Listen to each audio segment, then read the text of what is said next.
नमस्कार, मैं आनंद Jain, HOD electrical engineering. आज हमारे फाइनल ईयर के सब्जेक्ट ईई 330 एस्टिमेटिंग कॉस्टिंग के पहले चैप्टर में पढ़ते हैं वायरिंग मटेरियल और एसेसरीज़। और आज हम जानेंगे इलेक्ट्रिक वायर्स और केबल्स के बारे में और स्विचेज के बारे में। हमें जानकारी है कि विद्युत ऊर्जा दुनिया की सबसे बेहतरीन ऊर्जा स्वरूप है, जिसे मनचाहे स्वरूप में बहुत आसानी से, कुशलता से और नियंत्रित स्थितियों में इस्तेमाल किया जा सकता है। जो इलेक्ट्रिक पावर है वो यूटिलिटीज़ द्वारा घरों में भेजी जाती है और घर के अंदर जो अलग अलग तरह के इलेक्ट्रिक अप्लाइंसेज होते हैं फिक्सचर्स में लगे हुए, वो एलईडी या सीएफएल बल्ब्स हो सकते हैं, फ्लोरोसेंट ट्यूबलाइट्स हो सकती हैं, सीलिंग या टेबल फैंस हो सकते हैं, कूलर्स हो सकते हैं, रेफ्रिजरेटर या एयर कंडीशनर्स हो सकते हैं, हमारे पानी गर्म करने के वो गीज़र हो सकता है, किचन के कुकिंग अप्लाइंसेस हो सकते हैं, वाटर प्योरीफायर हो सकता है, वॉशिंग मशीन हो सकती है। अब इन सब को विद्युत शक्ति भेजने के लिए एक वायरिंग सिस्टम की ज़रूरत है। एक इलेक्ट्रिक इंस्टॉलेशन की डिज़ाइन और प्लानिंग में बहुत सारी चीज़ें महत्वपूर्ण हैं और सबसे ज़्यादा महत्वपूर्ण है कि उपभोक्ता की आवश्यकता क्या है। तो सभी फंक्शनल आवश्यकताओं को पूरी करना, सुरक्षा पहलुओं पर पूरा जोर रखते हुए और सुंदर एस्थेटिक डिज़ाइन किस तरह से की जा सकती है उसके बारे में समझते हैं। हमें पता है कि इलेक्ट्रिक वायरिंग एक सुरक्षित और नियंत्रित तरीके से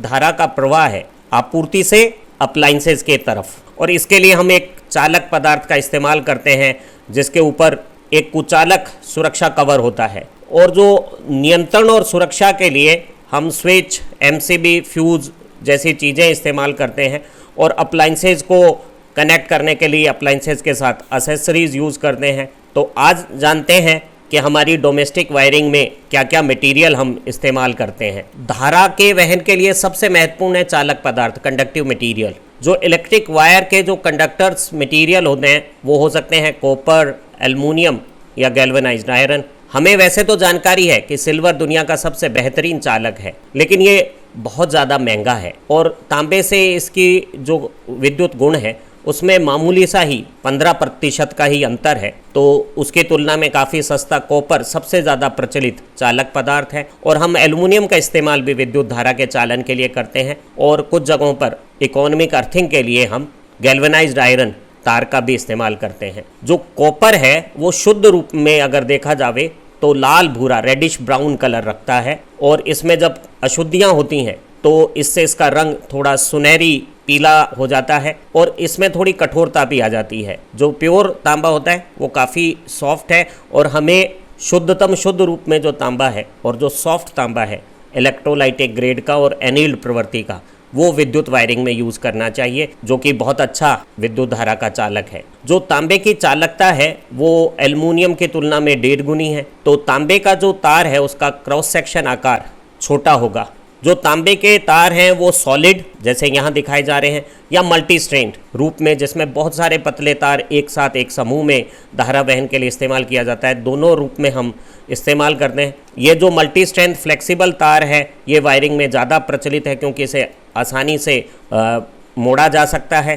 तांबे के ट्विस्ट जॉइंट ज़्यादा सरलता से बन जाते हैं, उनकी लाइफ अच्छी है, उनका कॉन्टैक्ट रेजिस्टेंस अच्छा है और तांबा तोड़ने वगैरह में टूटता नहीं है। इसलिए हम जनरल जो हाउस होल्ड वायरिंग है उसमें प्रिफरेबली तांबा इस्तेमाल करते हैं। और जो हमारी इलेक्ट्रिक केबल्स हैं उनमें भी तांबा इस्तेमाल किया जाता है। जो तांबे की केबल या वायर के जो स्टैंडर्ड साइज़ हम प्रयोग में करते हैं वो स्क्वायर एमएम में हम पढ़ते हैं और जो सबसे छोटा साइज़ है वो 1 स्क्वायर एमएम है, जो हम अर्थिंग वगैरह में इस्तेमाल करते हैं।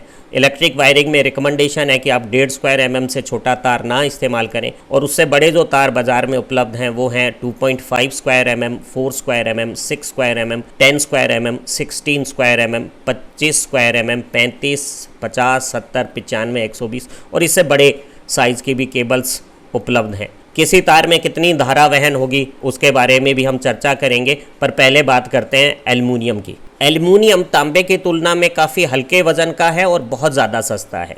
अगर समान वजन में अपन देखें तो एल्युमिनियम की लागत है वो आधी है और हम क्योंकि प्रयोग आयतन के आधार पे करते हैं तो समान आयतन के हिसाब से एल्युमिनियम तांबे से 6 गुना सस्ता है। ये चांदी जैसे चमकदार सफ़ेद रंग का है, जैसा यहाँ दिख रहा है। ये यांत्रिक रूप से तांबे से काफ़ी बुरा है, इन्फीरियर है। इसका कांटेक्ट जब हम बनाते हैं तो वो जो ऑक्साइड बनाता है, एल्युमिनियम ऑक्साइड, वो नॉन कंडक्टिव है, तो समय के साथ उसमें काफ़ी परेशानियां और प्रॉब्लम्स आती हैं। इसलिए इसे हम घरेलू वायरिंग में इस्तेमाल नहीं करते। इसका इस्तेमाल मेन पावर केबल जो हम सर्विस लाइन के लिए इस्तेमाल करते हैं, या हल्का वजन होने के कारण जो हमारी डिस्ट्रीब्यूशन या ट्रांसमिशन कंपनियां हैं वो ओवरहेड लाइंस में पावर ट्रांसमिशन के लिए इसका इस्तेमाल करती हैं। अगर हमें बाहर मेन यूटिलिटी से घर में मेन सर्विस कनेक्शन लाना है तो एल्युमिनियम केबल जो न केवल सस्ती होगी बल्कि वो बेटर भी परफॉर्म करेगी, क्योंकि यूटिलिटी के एल्युमिनियम के साथ उसका जो जॉइंट है वो ज़्यादा ड्यूरेबल रहेगा। और जो दूसरा कनेक्शन हम घर में मीटर के पास बनाएंगे वो टर्मिनल्स में होगा, तो जो अच्छे लगाने पर बहुत सेटिस्फैक्ट्री वर्क भी करेगा। तो मेन सर्विस केबल एल्युमिनियम के लेना हम पसंद करेंगे और घरेलू वायरिंग में एल्युमिनियम को अवॉइड करेंगे। जैसे हमने पहले जिक्र किया था कि जिस स्टैंडर्ड साइज़ में कॉपर के वायर इस्तेमाल हैं उन्हीं स्टैंडर्ड साइज़ में एल्युमिनियम के वायर भी इस्तेमाल हैं किए जा सकते हैं। और आप देखेंगे कि सेम कार्ड क्षेत्रफल में एल्युमिनियम की धारावहन क्षमता लगभग 1.5 गुना कम है। और आप एक बहुत खूबसूरत बात पाएंगे कि ये जो हमारे स्टैंडर्ड साइज़ हैं वो इस तरह से लिए हुए हैं कि अगर 2.5 स्क्वायर mm के कॉपर से 16 एम्पेयर का करंट कैरी किया जा सकता है तो वही करंट आप 4 स्क्वायर mm के एल्युमिनियम से कर सकते हैं। एक और बात यहाँ धारावहन क्षमता में देखेंगे तो वो ये है कि जो छोटा तार है वो 1 स्क्वायर mm में कॉपर में जहाँ 7 एम्पियर धारा वहन कर रहा है, वहाँ उसका साइज जब बड़ा हो गया है 10 स्क्वायर mm, तो वो 1 स्क्वायर mm में 5 एम्पियर करंट ही वहन कर रहा है, या 10 स्क्वायर mm में वो करंट 51 एम्पियर मात्र है। और अगर आप और बड़ा साइज पे चले जाएंगे, जैसे आप 70 स्क्वायर mm के साइज पे चले गए, 1 स्क्वायर mm में अब जो धारा वहन क्षमता है वो सिर्फ 2 एम्पियर मात्र रह गई है। और इसका कारण यह है कि जब तार में धारा बढ़ती है तो ऊष्मा केंद्रित हो जाती है, और ताप को नियत रखना, कुचालक जो चारों तरफ हम चालक के लगाते हैं उन्हें सुरक्षित रखने के लिए ज़रूरी है। तो छोटे आकार के तारों में तो आप प्रति स्क्वायर mm ज़्यादा धारा वहन कर सकते हैं, और जैसे जैसे उनका आकार बढ़ेगा आपकी धारा वहन क्षमता घटती जाती है। और इस धारा वहन क्षमता को हम सामान्य उपयोग में ले सकते हैं। बात करते हैं विद्युत धारा को नियत पथ में रखने और इधर उधर हानिकारक तरीके से क्षरण को रोकने के लिए जिन पदार्थों का हम इस्तेमाल करते हैं उन्हें हम कुचालक या इंसुलेटिंग मटेरियल कहते हैं। और सभी वायर्स और केबल्स में हम जो इंसुलेशन इस्तेमाल करते हैं वो पॉलीविनाइल क्लोराइड PVC के रूप में होता है, जिसे हम कुचालक के रूप में भी इस्तेमाल करते हैं, बेसिक कुचालक के रूप में भी इस्तेमाल करते हैं, और एक सीथ के रूप में भी यूज़ करते हैं जो बाहर उसे नमी और यांत्रिक आघात से बचाने का काम करती है। ये जो PVC है वो वातावरण के प्रभावों को सहन सकता है, इसका विद्युत कुचालन बहुत अच्छा है और ये काफ़ी ड्यूरेबल भी है। तो ये सबसे ज़्यादा प्रचलित इंसुलेशन मटेरियल है हमारे लिए। कुछ एडिटिव डालकर इस PVC को हम फायर रेजिस्टेंस भी बना सकते हैं। हम PVC के सीथ भी इस्तेमाल कर सकते हैं, नहीं तो लोहे या एल्युमिनियम के तारों की एक आर्मरिंग का इस्तेमाल कर सकते हैं अगर हमें हमारी केबल को बाहर के यांत्रिक आघातों से बचाना है। अगर हमें कोई हाउस सर्विस के लिए अंडरग्राउंड केबल ज़मीन में गाड़ कर डालनी है तो हम उसे स्टील वायर से आर्मर्ड कर इस्तेमाल करते हैं ताकि इस पे बाह्य यांत्रिक आघातों से बचाव हो सके। देखा गया कि ओवरहेड लाइनों के बजाय जो अंडरग्राउंड केबल है वो लंबे समय में मेंटेनेंस की लागतें कम रखती हैं, इनकी सर्विस रिलायबिलिटी बेहतर है, ये ज़्यादा सुरक्षित हैं और इन पे बरसात, तूफ़ान या हवाओं का असर नहीं होता, और दिखने में भी क्योंकि दिखाई नहीं देती इसलिए ये एस्थेटिक रूप से भी, सौंदर्य बोध के हिसाब से भी बेहतर मानी जाती है। तो सभी को अंडरग्राउंड केबल को रिकमेंड करना चाहिए और आर्मर्ड केबल का इस्तेमाल सर्विस कनेक्शन के लिए करना चाहिए। अब बात करते हैं विद्युत परिपथ में नियंत्रण युक्तियों के बारे में, कंट्रोल डिवाइसेस के बारे में, जिन्हें हम स्विच कहते हैं। तो एक विद्युत उपकरण या वायरिंग में सप्लाई के संबंध को जोड़ने या तोड़ने के लिए, मेक और ब्रेक करने के लिए हम एक स्विच का इस्तेमाल करते हैं जो अपनी ऑन स्टेट में सप्लाई और परिपथ को जोड़ सकता है और ऑफ स्टेट में उनको तोड़ सकता है।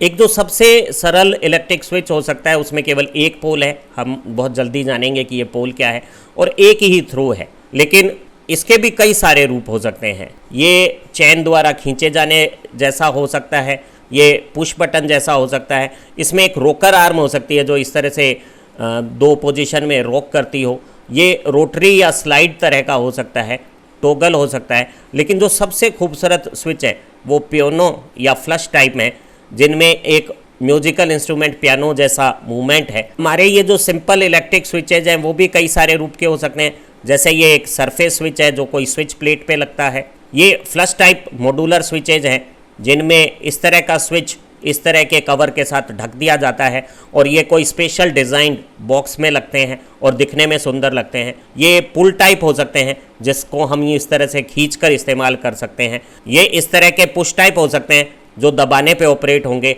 अगर मैं लाल को दबा दूंगा तो परिपथ बंद हो जाएगा और हरे को दबा दूंगा तो चालू हो जाएगा। और ये बेड स्विच हो सकते हैं जिन्हें हम अपनी मनचाही स्थिति पे बेड के पास इस्तेमाल कर सकते हैं। ज़रा सबके बारे में और समझते हैं। सबसे ज़्यादा प्रचलित और सस्ते जो स्विच हैं वो सरफेस टाइप स्विच हैं जो किसी माइका शीट पे या पीवीसी के बोर्ड पे फिक्स कर दिए जाते हैं और वो दीवार पे लगा दिया जाता है। जो डेकोरेटिव पर्पज़ पे हम इस्तेमाल करते हैं स्विचेज, उन्हें हम फ्लश स्विचेज कहते हैं। इस प्रकार के वो दिखते हैं जिनमें स्विच की जो हाउसिंग है वो एक प्लेट के नीचे इस तरह से दब जाती है कि हमें बहुत खूबसूरत सा एहसास होता है। इससे इंटीरियर इम्प्रूव होता है और जो लुक है उसमें कोई एस्थेटिक सेंस आ जाता है और ये आपकी डेकोर से मिलती जुलती डिज़ाइन में भी उपलब्ध हो सकती है। कुछ स्विच ऐसे हो सकते हैं जिन्हें हम बेड के पास अपनी मनचाही स्थिति में इलेक्ट्रिक अप्लाइंसेस को इस्तेमाल करने के लिए इस्तेमाल कर सकते हैं। ध्यान रहे कि एक स्विच जो हमारा लाइव फेज़ वायर है उसके साथ सीरीज़ में लगता है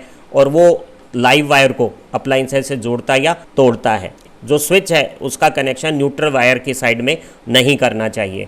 अभी यही कॉन्फ़िगरेशन जो है बेड स्विच का वो एक पुल टाइप स्विच कॉन्फ़िगरेशन भी हो सकता है और इन्हें हम जब इस्तेमाल करते हैं तो जो फ्लेक्सिबल वायर हम इस्तेमाल करते हैं उसको एक एडिशनल प्रोटेक्शन किसी फ्लेक्सिबल कंड्यूट का ज़रूर से दे देना चाहिए। कुछ स्विच ऐसे होते हैं जो जब मैनुअल प्रेशर लगाते हैं तो एक मोड में आते हैं और प्रेशर रिलीज़ करते ही अपने आप इनहेरेंट इंटरनल स्प्रिंग से दूसरा मोड पकड़ लेते हैं। इन्हें हम बेल पुश स्विच कहते हैं जो घरों में घंटियां वगैरह बजाने के लिए या ऑफिसों में इस्तेमाल होते हैं। जैसे हमने पहले कहा कि स्विच एक ऐसा कंट्रोल डिवाइस है जो सर्किट को मेक या ब्रेक करने के काम आ रहा है। ये हम मैनुअली भी कर सकते हैं और कुछ स्विचेज में ये हम ऑटोमेटिक भी फीचर डाल सकते हैं जो ज़्यादा करंट होने पे या किसी विशेष समय पे अपने आप ऑटोमेटिकली बंद हो सकते हैं।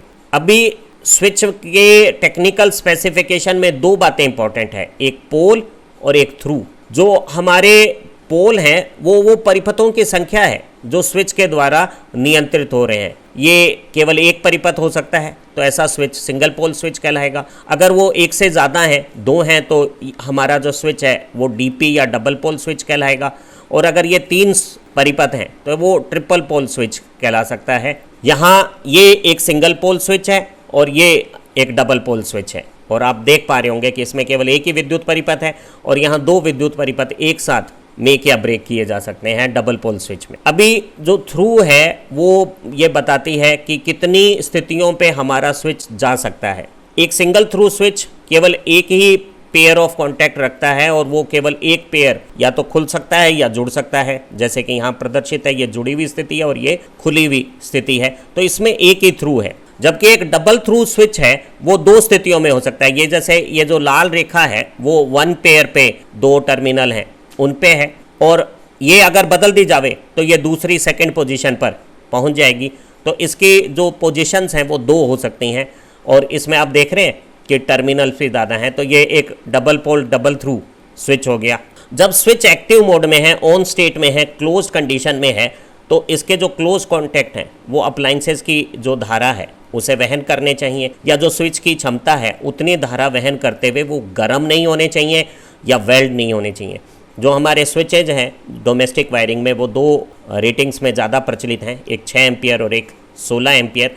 जो हमारे एसी या दूसरे उपकरण हैं जो ज़्यादा धारा पे इस्तेमाल करते हैं उनके स्विच 25 एम्पियर, 40 एम्पियर या 63 एम्पियर पे भी हो सकते हैं। जब स्विच खुला हुआ है तो सारी परिपथ का विभव इस खुले सिरे पर आ जाती है और ऐसी स्थिति में यहाँ विद्युत स्पार्क नहीं होना चाहिए, ये इसका इंसुलेशन डैमेज नहीं होना चाहिए और ये धारा को अलाउ नहीं करना चाहिए।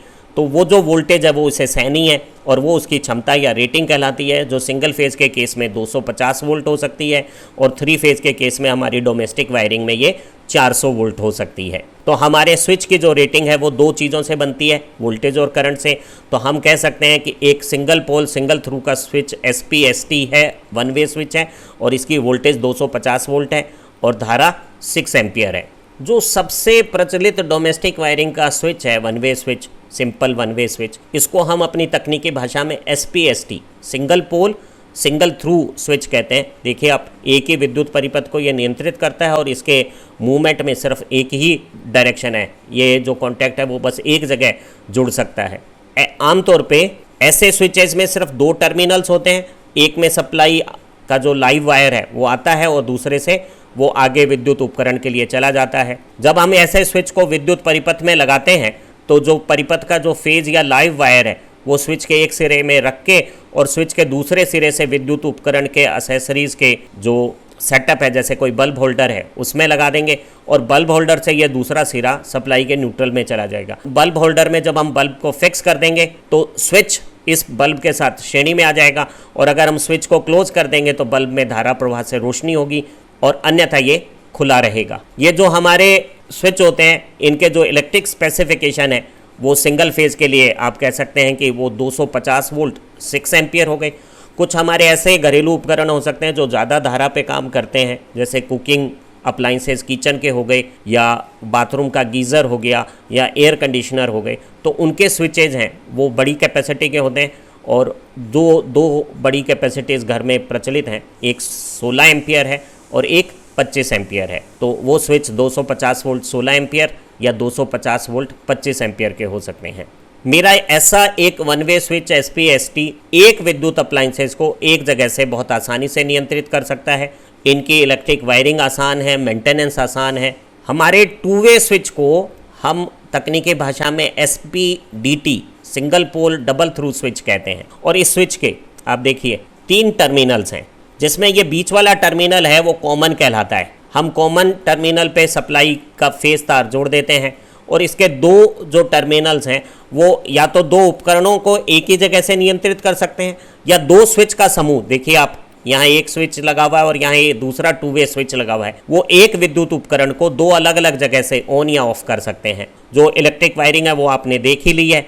अब आप देखिए कि अभी ये उपकरण बंद है और आप इनमें से किसी भी एक स्थिति से आप इस उपकरण को क्या कर सकते हैं, चालू कर सकते हैं। अगर मैं इस स्विच को टॉगल करूंगा, ये नीचे आ जाएगा, तो ये एक विद्युत परिपथ आप देखिए यहाँ से होकर पूरा हो गया है और इस परिपथ में धारा बहने लगेगी। अब अगर मैं इसको टॉगल करता हूँ, यहाँ ले जाता हूँ तो भी ये सर्किट टूट जाएगा और पहले वाले स्विच को टॉगल करता हूँ तो भी ये सर्किट टूट जाएगा। तो आप देखिएगा कि आप इस तरह से दो टू वे स्विच से स्टेयरकेस या बेडरूम के पास या घर के एंट्रेंस पे किसी एक विद्युत उपकरण को दो जगह से, जैसे सीढ़ी के नीचे या ऊपर से, बेड के पास या मेन बोर्ड से, या फिर घर के अंदर और बाहर से ऑन ऑफ कर सकते हैं। ऐसे स्विच की वायरिंग थोड़ी मुश्किल है और जब इनका कोई रिप्लेसमेंट किया जाता है तो टेक्निकली ज़्यादा स्मार्ट काम की ज़रूरत होती है।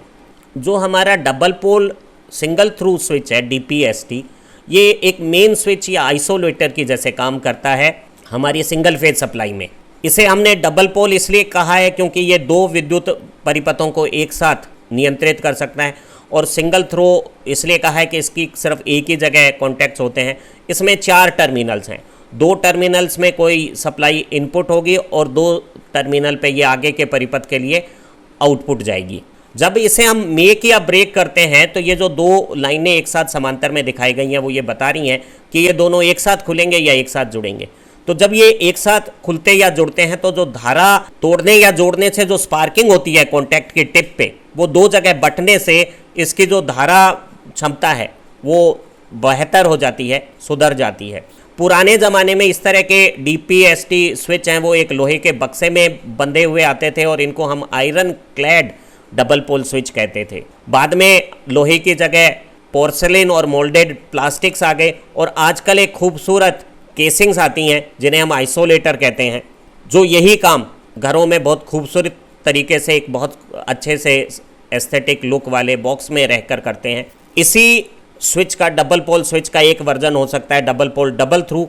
वो घरों में हम तब इस्तेमाल करते हैं जब हमें घर में 2 सप्लाइयाँ क्रम से यूज़ करनी है। अगर हमारे पास एक सप्लाई मेन लाइन है और दूसरी सप्लाई कोई इंटरनल जनरेटर या इन्वर्टर है और हम इनको क्रम से यूज़ करना चाहते हैं, तो हम यहाँ double pole double throw switch use कर सकते हैं, जिसमें 6 टर्मिनल्स में ये 2 कॉमन आउटपुट हो गए और ये 2 अल्टरनेट किनारे वाले सिरे अल्टरनेट सप्लाइयाँ हो गई हैं। जो हमारे स्विच हैं इस तरह के, वो स्टैंडर्ड जो रेटिंग्स हैं 16 ampere, 25 ampere, 32 ampere, 62 ampere, 100 ampere, 150 ampere या 200 एम्पियर की क्षमता में आते हैं और इनके जो वोल्टेज रेटिंग है सिंगल फेज सप्लाई के लिए वो 250 वोल्ट मानी जाती है। एक हमारा जो सामान्य स्विच होता है वो IC SP-ST, वो जब नीचे होता है तो वो क्लोज्ड होता है, जबकि ये जब ऊपर होते हैं तो क्लोज्ड होते हैं। अगर मैं इस हैंडल को नीचे ले आऊँगा तो सर्किट ब्रेक हो जाएगा, या ये आइसोलेटर की नॉब अगर नीचे कर दी जाएगी तो सर्किट ब्रेक हो जाएगा। अभी ये स्थिति में दोनों जो कॉन्टैक्ट्स हैं इस आइसोलेटर में भी और इस हैंडल के द्वारा इस IC/DP में भी वो क्लोज कंडीशन में है। तो जो मेरे मेन स्विच हैं और जो हम घरों में स्विच यूज़ कर रहे हैं उनकी ऑन ऑफ पोजीशंस आपस में थोड़ी सी उल्टी है। जो घर के कमरे के अंदर का स्विच है वो जब नीचे पुश होता है तो ऑन होता है। बात करते हैं TPST की, triple pole single throw switch की। ये मेन स्विच है, या इसे हम आधुनिक शब्दों में आइसोलेटर कहते हैं, 3 फेज सप्लाई का। अब इसमें देखिए आप 3 अलग अलग परिपथ हैं, तो ये 3 परिपथों को एक साथ तोड़ता है या जोड़ता है, इसलिए ये ट्रिपल पोल हो गया। और इसका मूवमेंट केवल एक ही तरफ है, इसलिए ये सिंगल थ्रू है। और आप देखिए ये 2 समांतर रेखाएं यहाँ प्रदर्शित कर रही है कि ये तीनों पोल एक साथ चलते हैं। जो पुराने ज़माने में जो लोहे के बक्से में यूज़ होता था वो iron plate triple pole switch ये है, और जो आधुनिक जो स्विच हमारा है उसे हम आइसोलेटर बोलते हैं। और जो धारा क्षमता है वो DP और TP की समान है, 16 एम्पियर, 25 एम्पियर, 32 एम्पियर, 40, 62, 100, 150, 200। लेकिन TP की वोल्टेज क्षमता, क्योंकि यहाँ 2 अलग अलग फेज आते हैं तो ये वोल्टेज 400 वोल्ट सहने योग्य होना चाहिए, वहाँ ये क्षमता 250 वोल्ट थी। ये जो मेरा मेन स्विच है वो एक बॉक्स या बोर्ड में लगता है, जिसे हम स्विच बोर्ड कहते हैं। और हमारे ऐसे जो स्विच बोर्ड होते हैं जो अलग अलग विद्युत परिपथों के संचालन को नियंत्रित करते हैं और बचाव करते हैं, इन्हें MCB कहते हैं हम। और ये इंडिविजुअल सर्किट के स्विच हो गए हैं जिन्हें हम आइसोलेटर कहते हैं। इनका जो इंस्टॉलेशंस है वो किसी कॉमन एरिया में करनी चाहिए। ये ऐसी जगह नहीं होनी चाहिए जो बंद हो, लॉक्ड हो, जैसे कि कॉरिडोर्स हो गए हमारे या लॉबी हो गई जहाँ कोई भी जा सकता है। ये सूखी स्थितियों में होने चाहिए ताकि बरसात वगैरह का पानी इनमें नहीं आना चाहिए, और ये खुली हवादार जगह में भी होने चाहिए। इन्हें स्टोरेज बैटरीज, हम कभी इन्वर्टर इस्तेमाल कर रहे हैं और बैटरियां भी हमारे यहाँ लगी हुई है तो उनके पास नहीं रखना चाहिए। और जहाँ रासायनिक कोई फ्यूम्स या गैसेज बन सकती है जैसे किचन इत्यादि, उनके पास भी इन्हें नहीं लगाना चाहिए। हम अगली वीडियो में इलेक्ट्रिक वायरिंग और दूसरी एसेसरीज़ के बारे में पढ़ेंगे और जल्द ही इस यूनिट को पूरा कर लेंगे।